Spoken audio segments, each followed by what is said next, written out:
I've got a number of different friend groups here that I've intermixed and mingled. Um, I don't know if he's here yet, but I actually have a friend who's Muslim who's planning on joining us. And so we actually have people from different faith backgrounds, and that's okay. I know we're all at different places in our own faith. Um, I have to say that our study we're doing is going to be a little bit philosophical because I'm combining three different voices. Okay, that's what you probably saw, the hourglass picture.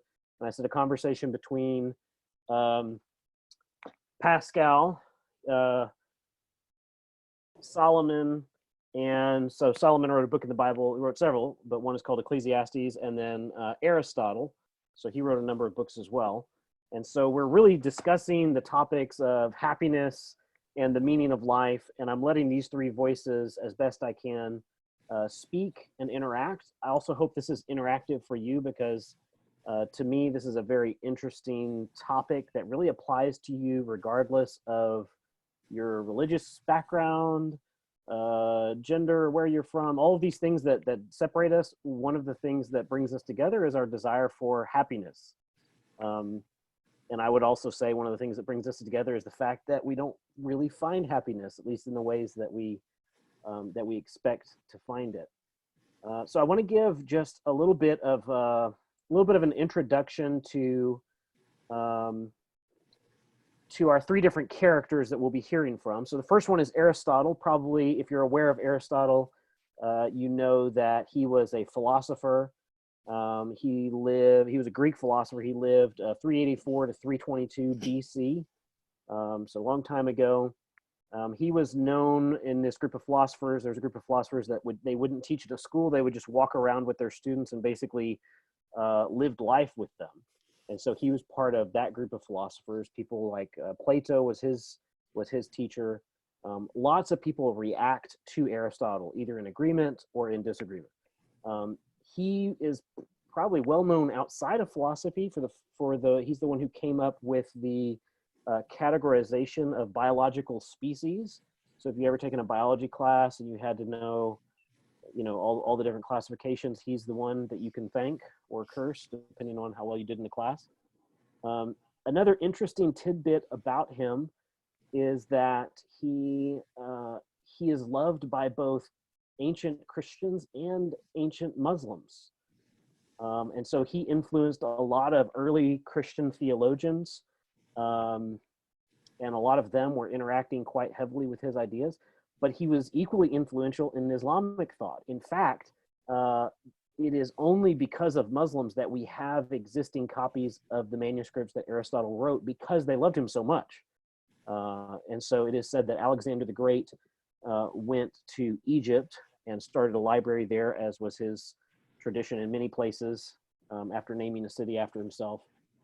And so they actually preserved a number of the manuscripts that were lost in Europe. And so if you like Aristotle, you have Muslims to thank. If you don't, I guess now you know who to blame. But so the second character that we're going to talk about is Blaise Pascal. He is a Frenchman. He died very young. He died 39. So he's my age.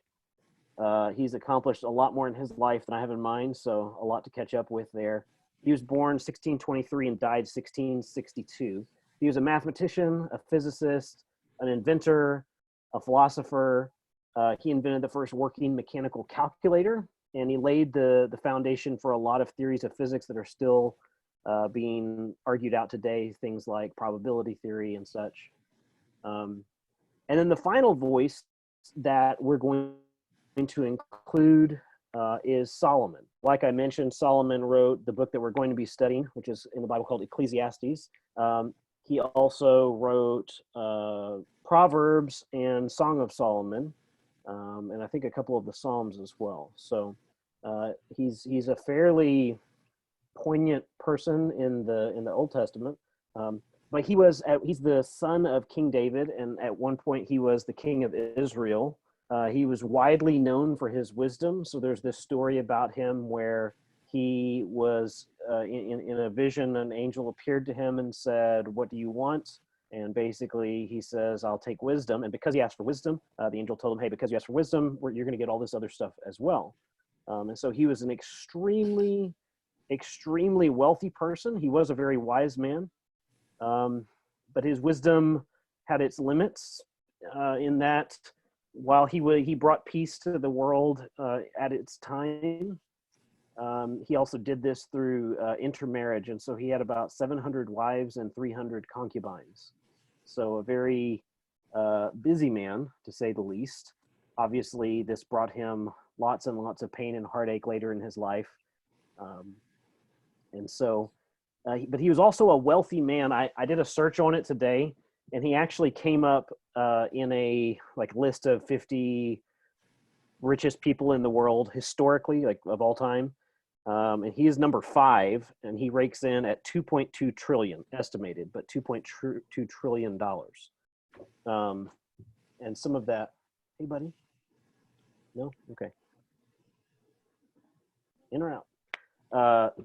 So $2.2 trillion in today's money. Part of this is because he would receive about 25 tons of gold each year, and each year of his reign, and he reigned for 39 years. So I would say he probably is worth more than the 2.2 trillion, just because there's a lot of other ways that kings are wealthy beyond just money, such as land, buildings, armies, etc. But there's really just no way. There's no way to calculate all of that. So with that said, these are going to be the 3 voices that I'm going to do my best to follow through as we go through this study. My question to you to start off the conversation is, what is happiness? And so just think for a second, and whenever you're ready, you can just unmute your microphone and say, I think happiness is, and just blurt it out for us.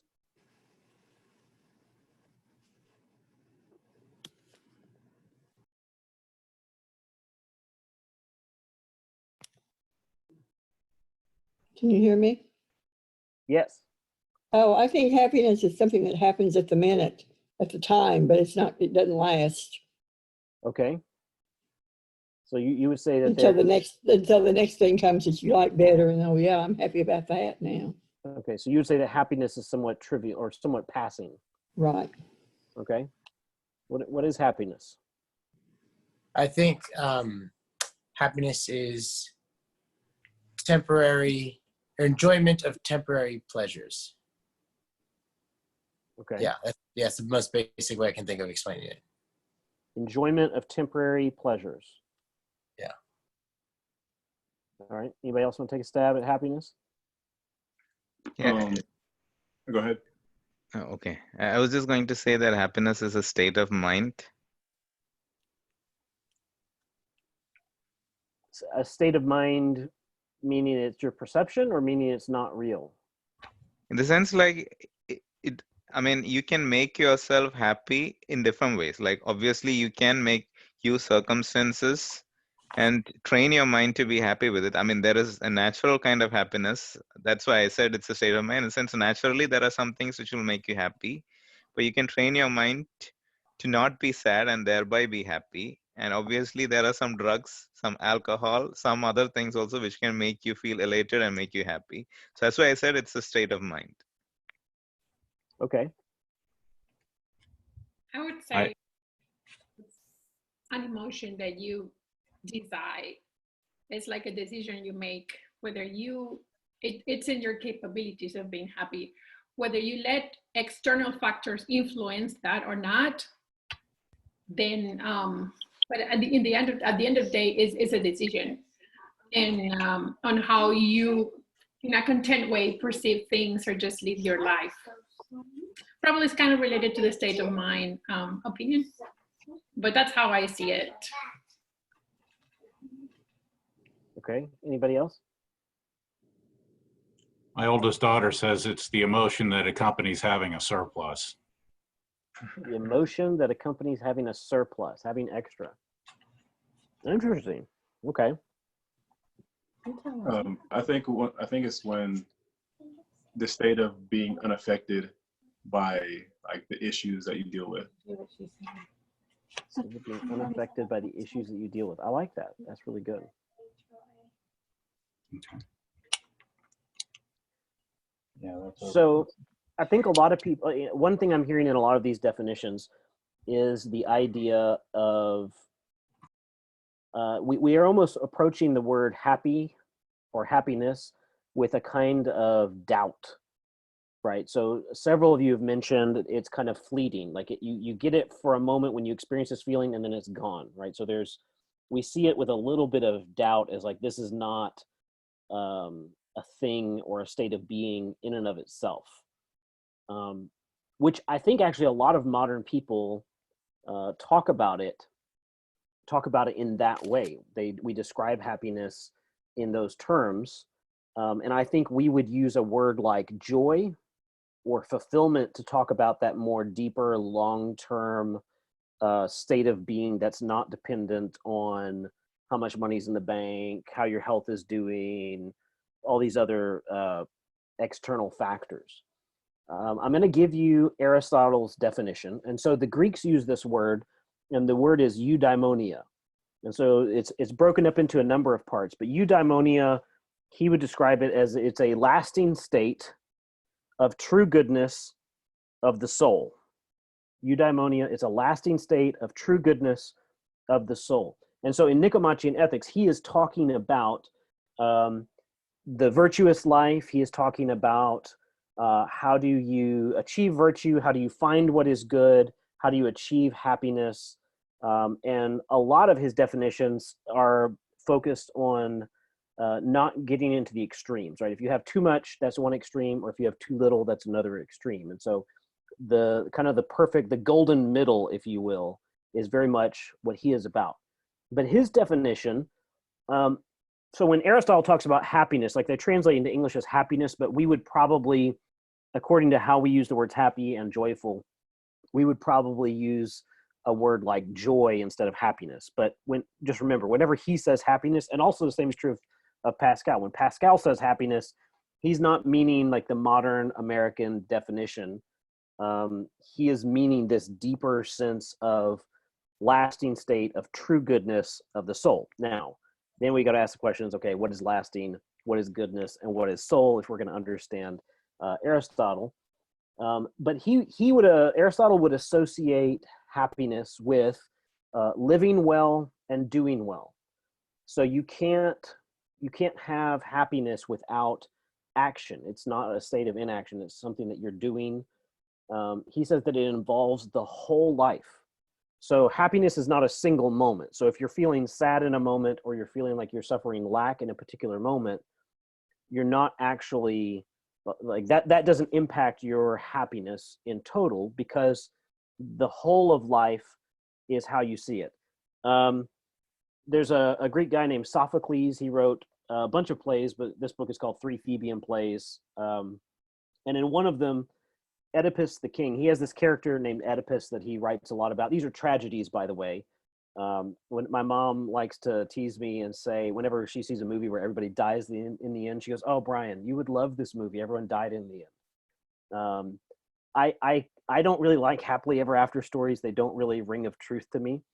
But in this, so he's one of the people who really started the concept of a story where all the main characters and everybody you love either dies or something really bad happens to them. And so in Three Theban Plays, yes, buddy. I didn't. Can you shut the door? Let's check.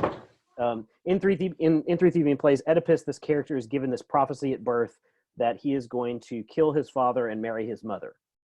And so later he becomes king, and he finds out this whole story, and then it turns out he, in fact, through very random ways, killed his father and then married his mother without knowing that that was his father or his mother. His father also received something that his son would kill him and marry his wife, so his father had him sent off. Anyway, it's a long, fun story if you want to read it. But in the end of the book, because his life started so happy, where he kind of, it's the rags to riches story, where he rose and became king, but in the final minutes of his life, his whole world came unglued. He had no clue what was good, what was right. Everything he thought about himself turned out to be a lie. And so in these plays, the very last few sentences is always like the moral of the story. And here's the last few sentences of that one. It says, "Look to the end of mortal life. In vain we say a man is happy until he goes beyond life's final borders, free from pain." So basically he says, if you call someone happy and they haven't died yet, you don't know what you're talking about. So I think Aristotle would agree with that definition, that it has to be the whole life, not just a moment. He would say virtue consists of having a character that's a balance between two vices, excess and deficiency. And finally, he would say that we choose happiness for itself, not for something else. Okay, just to be clear, all of that's Aristotle. So we choose happiness for itself, not for something else. So think for a moment, why do we like money? We like money because money does something else for us, right? Money will buy us a house. Money will buy us a car. Money will buy us, financial security in the future. Or so we think all this stuff. Even some of those things, like why do we want a nice car or a fast car, whatever kind of car you're into? We want that car, not even for the car's sake itself. We're buying, honestly, a lifestyle. And salesmen know this. They don't sell you on the horsepower typically and the nuts and the bolts of the car. They sell you on, imagine how it's going to feel when you're driving down the road and people are looking at you and everyone is happy. They're selling that lifestyle to you. So in all of those things, we are choosing a thing because of something else that it brings us. So Aristotle would say that's not happiness. That's some kind of illusion that we're creating for ourselves. So happiness is, it has to be chosen. It has to be chosen for itself. So one thing is, Jeff, I don't remember which one of your kids you said this, but Aristotle would agree. He says, we perceive happiness to be the fulfillment of the thing we lack. So many people think that happiness is something obvious, okay? Pleasure, wealth, honor. He says, indeed, the same person often changes his mind, for when he has fallen ill, he thinks happiness is health. And when he has fallen into poverty, he thinks it is wealth. And when he's conscious of his own ignorance, he admires someone who is wise or smart. So happiness is a very tricky thing to define. And obviously many different authors have different ideas about it. So let me ask you this. What are typical, and again, this is something you can chime in on, what are typical ways that people try to achieve happiness?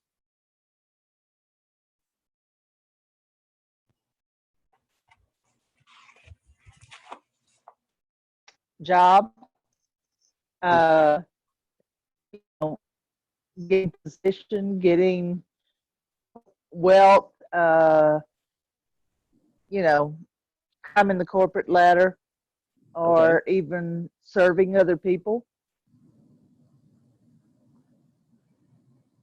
Okay, I think a job is a pretty common one. It gives us status. It gives us a sense of purpose and who we are. It gives us an identity a lot of times. What are other ways that people try to find happiness? Spicy food.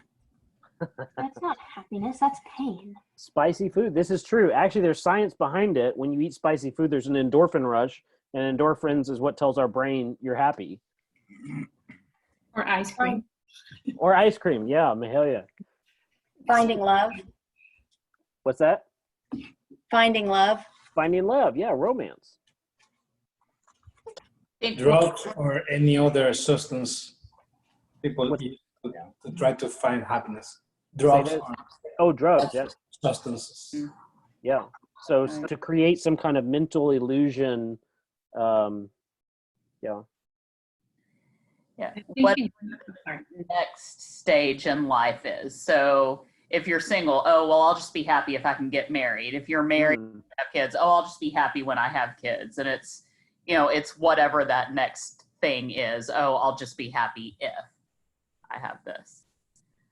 When your kids move out. That too. You notice how quickly he hit that mute button. They're all sitting right there, I think, or some of them are sitting right there. So then unhappy is when they move back? Yeah, after they move out. Right. I think prestige too. People are happier if they think that they've got a lot of prestige and people admire them. Honor, respect, all those words. I think in general, they look at it, like try to find it in external things, not from within, but something outside of themselves. Typically, that's how, in my opinion, mistakenly, people try to find happiness. Mm-hmm. And that's why it goes so quick, because you're trying to get it from external sources than yourself. Pascal says that when such a tiny thing can make us happy, an equally tiny thing can make us not happy, can steal it from us. So, you know, our culture talks a lot about like having goals and achieving goals, and people will make great sacrifices for their goals. And I think that obviously affords people some temporary sense of happiness, in the sense that it's obviously enough to keep people doing really hard things, you know, whether it's diets or exercise plans or financial saving plans or plans to increase one's corporate viability in terms of being hireable and marketable and that kind of thing.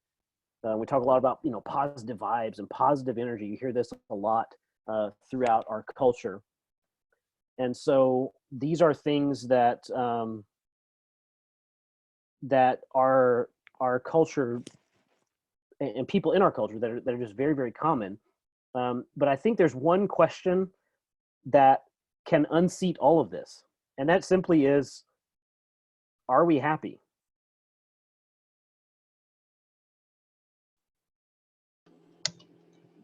I was just going to say that the more you try to find happiness, the less happy you will be. In the sense, like, if you don't think about it, you might actually... So it's almost like happiness is either if you're sad, you want to be happy.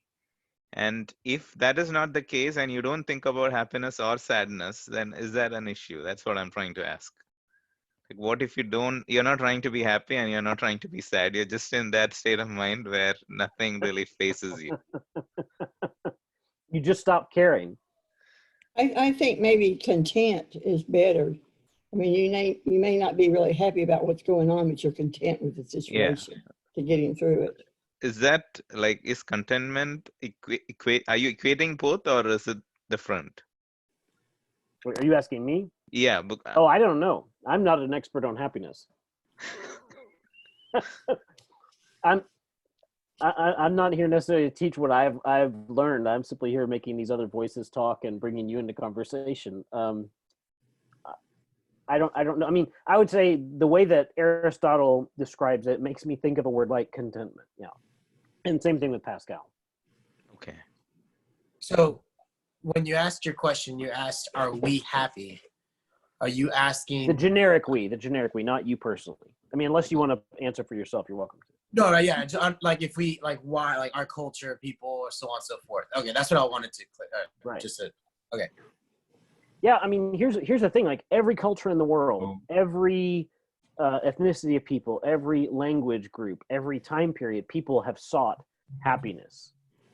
I mean, we've already established. Here's all the things that people use to find happiness. And so my question really is, does it work? Well, Brian, what are the most commonly prescribed medications in the United States? Depression, probably. Antidepressants, far and away. Yeah.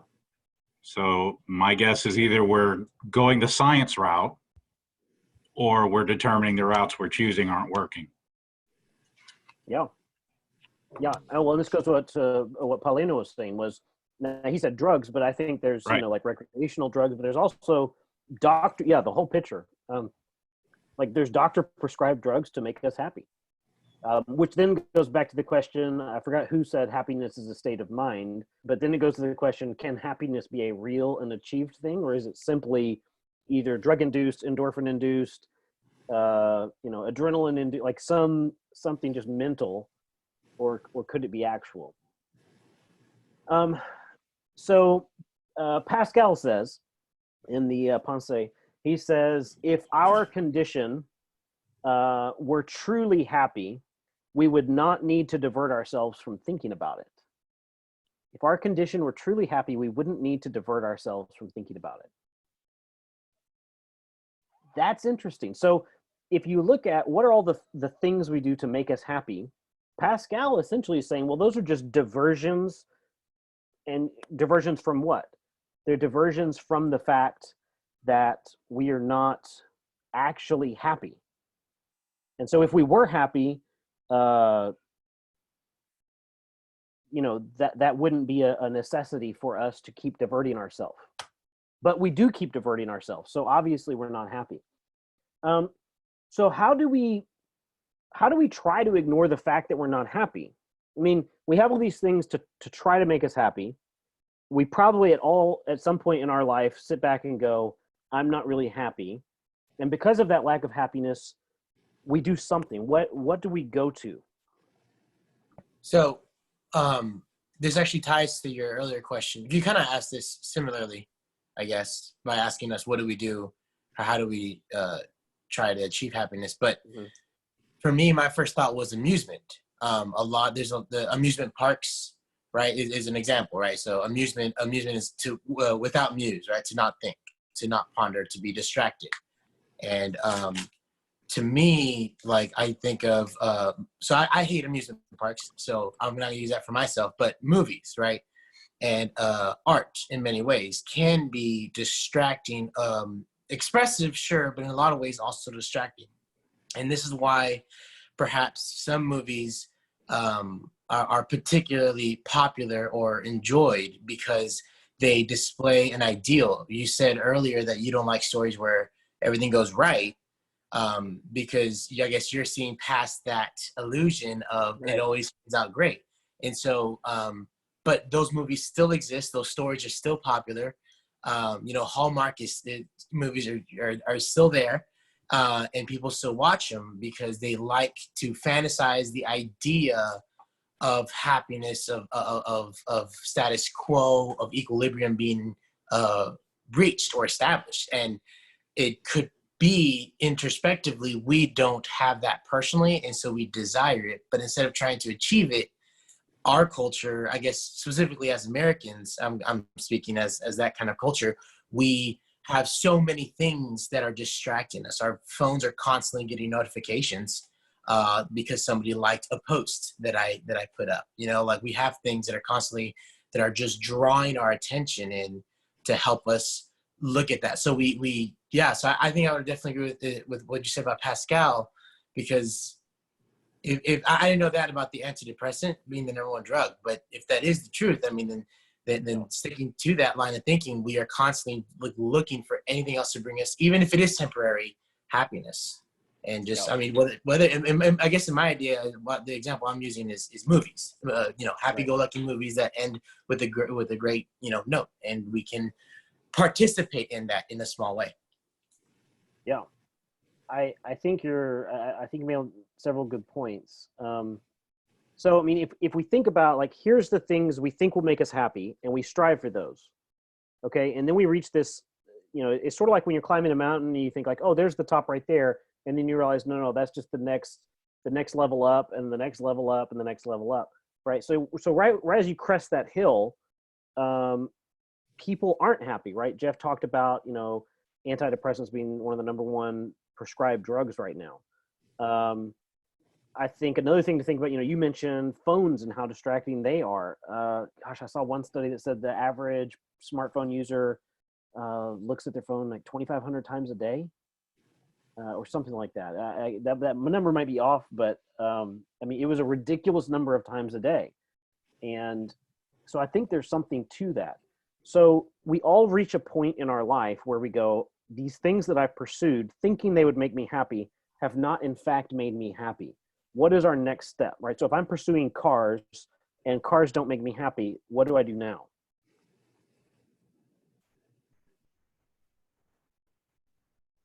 Isn't that the definition of the midlife crisis?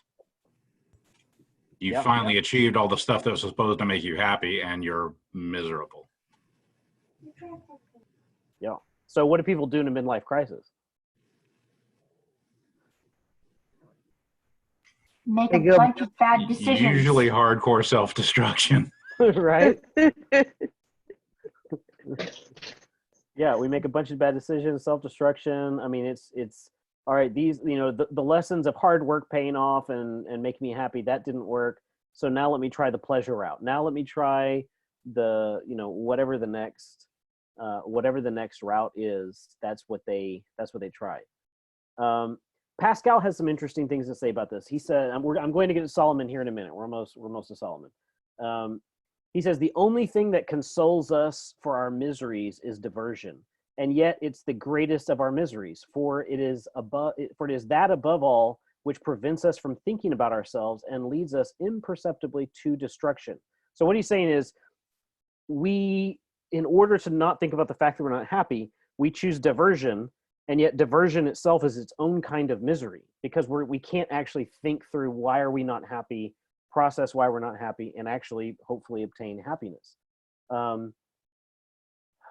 He says, we are so, we seek we're bored, and so we seek something to kill this boredom, some kind of solid means of escape. But diversion passes our time and simply brings us closer to our death. That is why men are so fond of hustle and bustle. That is why prison is such a fearful punishment. That is why the pleasures of solitude are so incomprehensible. That in fact is the main joy of being a king, because people are continually trying to divert him and to procure for him every kind of pleasure. A king is surrounded by people whose only thought is to divert him and stop him from thinking about himself, because king though he is, he becomes unhappy as soon as he thinks of himself.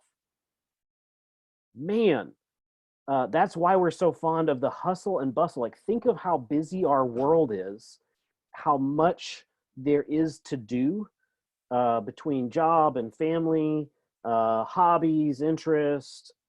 In Houston, tons and tons of commuting, time wasted just in travel. And even in that time, like, we don't want to sit in our car quietly.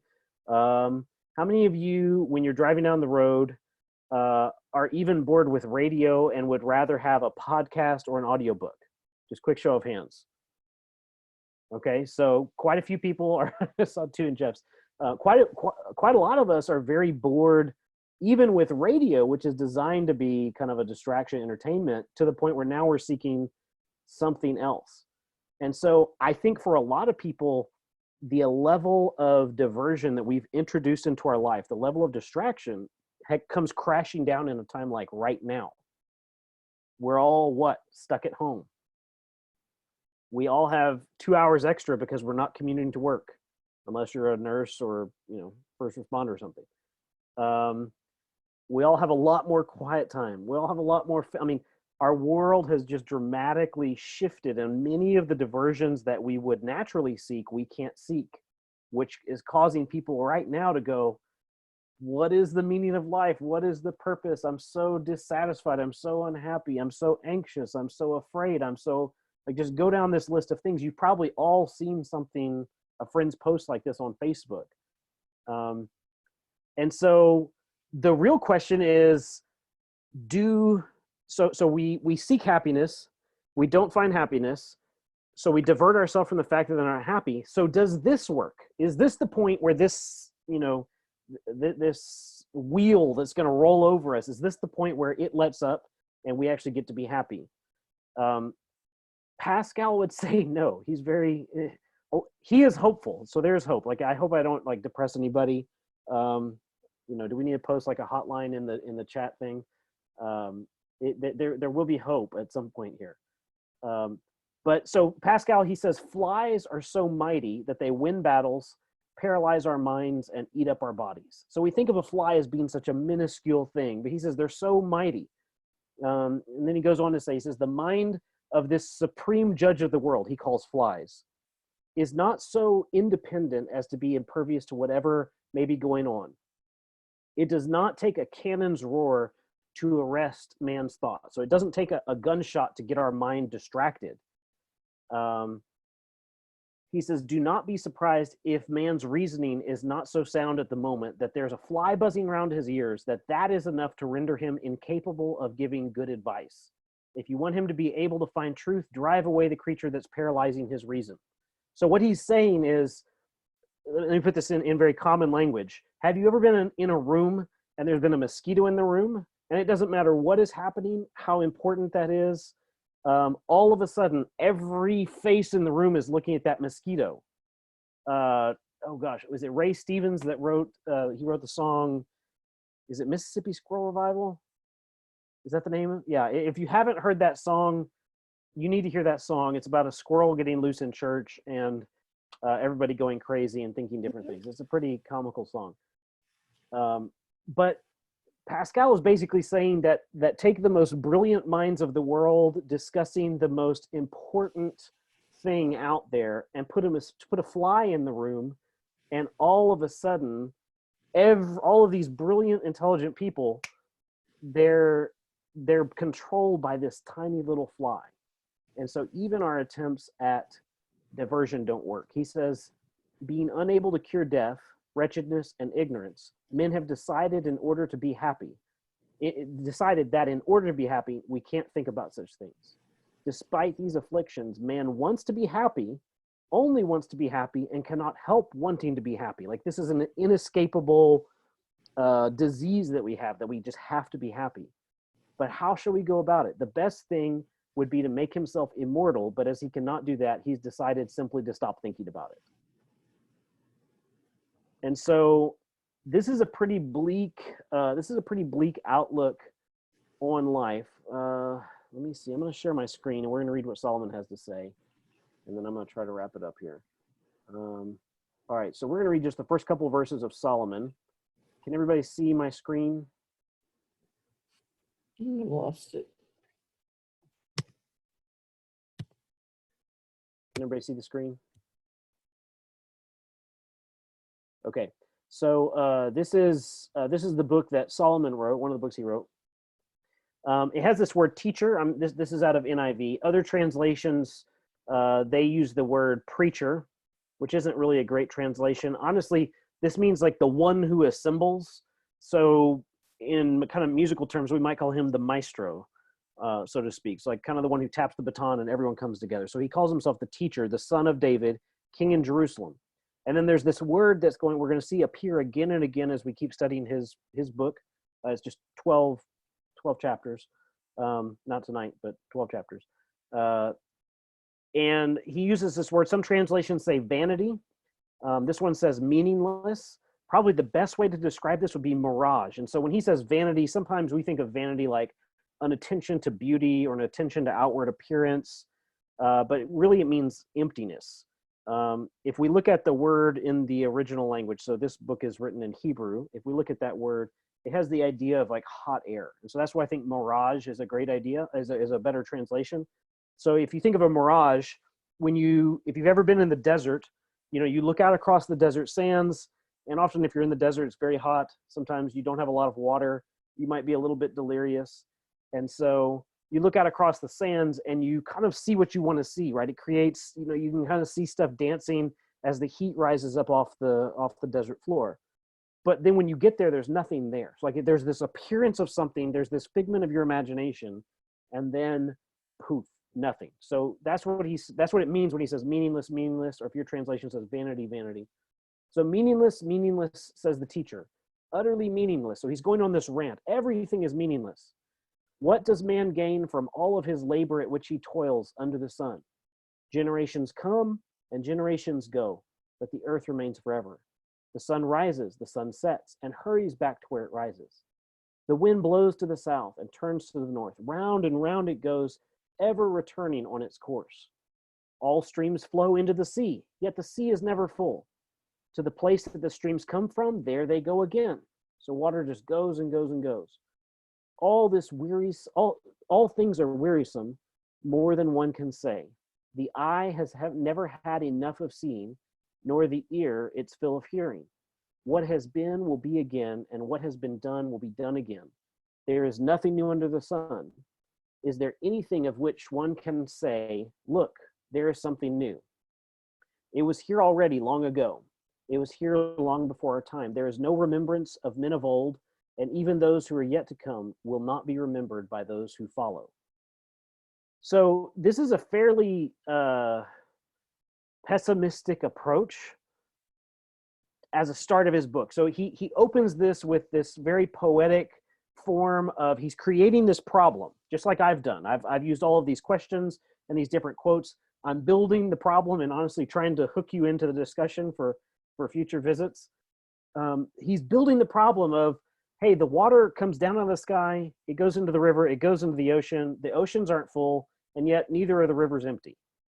The wind goes one way, and yet there's still wind. It goes this way and it goes that way, and it doesn't seem to have a head or a tail. It just goes and goes. And so he sees all of these things as having no beginning and having no end. He talks about there's nothing new under the sun, that our eyes are never we're never full with seeing.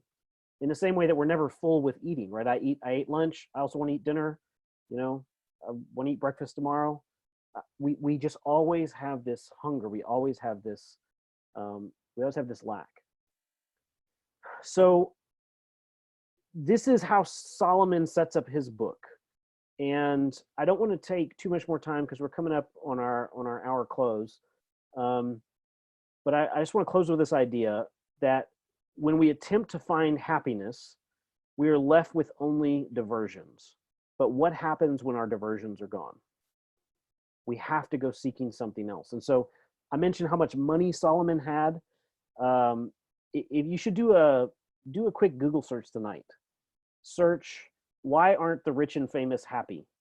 And you will see dozens and dozens of news stories from The Atlantic and The New Yorker and all these different magazines and periodicals that describe, and some try to give really great answers as to why aren't, rich people happy. And like for me, I always look at people with, that much money and think, well, like that's such a high level. Once you would get to there, that would be, your worries would be gone, your concerns would be gone.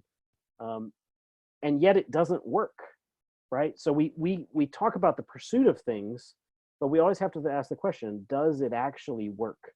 And when it doesn't work, we have to go, all right, what will we fill in its place? If I seek money for happiness, and then I find I'm not happy with money, chances are, or even if I achieve some level of having money, chances are I'm just going to seek more money. All right, if I'm seeking pleasure for happiness, and then I don't have pleasure, I am not going to give up the pursuit of happiness. I'm just going to double down and try to get more pleasure. I think Netflix has figured this out, right? Where they go, hey, you're done with this show. And when you watch like multiple seasons of a show, you develop a bit of an attachment to the characters, right? I mean, you're invested in their lives. Some of us know more details about fictional characters in movies than we know about our neighbors. But we get vested in the goings on of their lives and the ins and the outs. And then when the show is over, it's almost like a good friend that you don't get to see anymore. It's like they're gone out of your life. And so people call this a show hole, right? Where you get stuck at the end of one show and you're trying to find what? The next show. Well, Netflix has mastered this where they go, hey, you watch this show. Looks like you'd probably like this other show. And guess what? Gosh, if they're not right half the time. Like, I don't know how they figured this out or how they know this about, me, but they do. And so They check your Facebook posts. Probably so. So everything that we think will give us happiness at some point leaves us empty. And then we're faced with a situation. What do we do with that emptiness? Are we going to seek more pleasure, seek more money, more power, more fame, more happiness, essentially, or are we going to turn to something else? Okay, so I'm going to stop there. That's pretty much through the first part of chapter 1. If you want to come back next Thursday, I mentioned, go ahead and drop your cell phone number in there, or you can just text me privately, and I will add you to a WhatsApp group. That way I can just update you.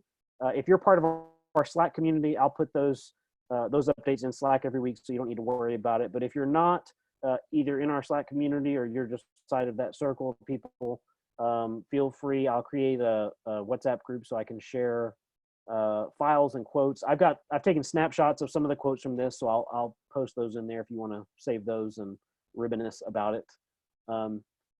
I made a couple of videos at the start of everything slowing down due to the crisis. And one of the things I was talking about was don't waste this time. Granted, there's a lot of bad things happening and a lot of people are being harmed right now. But you know, even if you're laid up in a sick bed, this is still an opportunity to grow, to learn, to experience. And so I hope during this time that as many of your distractions, as many of my distractions are being removed, as many of our diversions are being removed, that rather than simply trying to find the next great Netflix series, the next great group of friends that are not actually our friends, that this is a time for introspection. That this is a time where we could peer into our own inner thoughts, our own inner life, and see what Solomon has to say, and these other two guys, Pascal and Aristotle, have to say. Does anybody have any questions or comments? Sorry, I kind of went a little bit long here.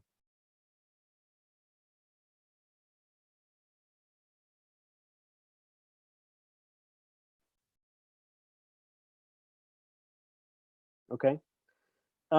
So I have a question for you. If you are interested in coming back, I have two ways that I can continue this.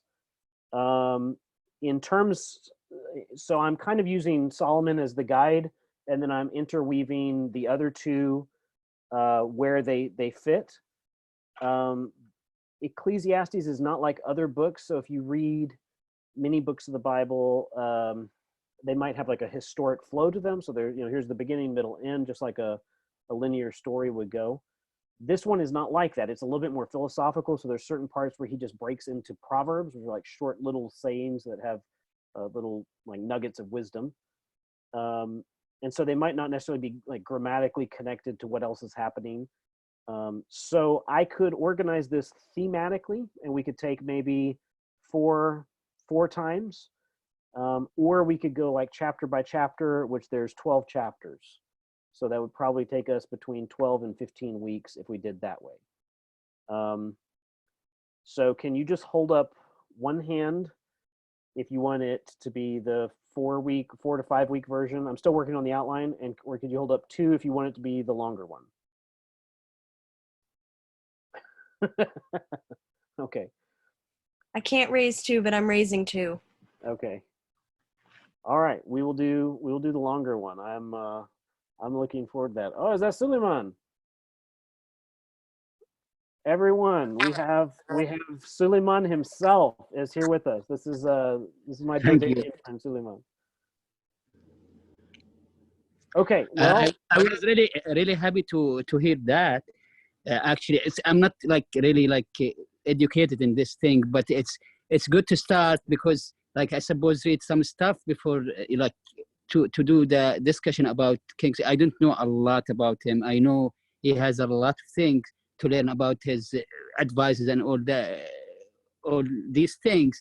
So hopefully you're gonna give us some materials to read, like from week to week, to be like more understanding for the ideas and connect these ideas with what's happening now. You know, it's big pandemic, but we should use it for like in the right way, learn more, grow our faith and our believing in God, and how we can help us and get the happiness in the right way. Okay. Well, so you missed it at the beginning, but what I told people was I don't want to assume that everyone wants to come back every single week, but if you're interested in coming back week to week, you can just send me a private message and I'll add you to a WhatsApp group, and I'll have some readings and that kind of thing in the WhatsApp group. And also I can send announcements and that kind of thing. Inshallah. Inshallah.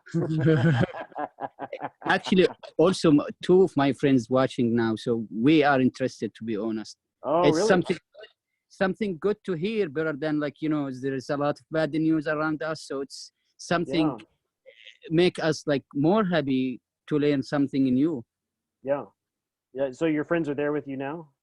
Yeah. Okay, well, assalamu alaikum wa rahmatullahi wa barakatuh. Wa alaikum assalam. He's from Jerusalem, actually. Really? Yeah, he's from Jerusalem. So he's holy. Yeah, you know, he's holy already. Okay, everybody. Thank you so much. I didn't know what to expect or who would show up.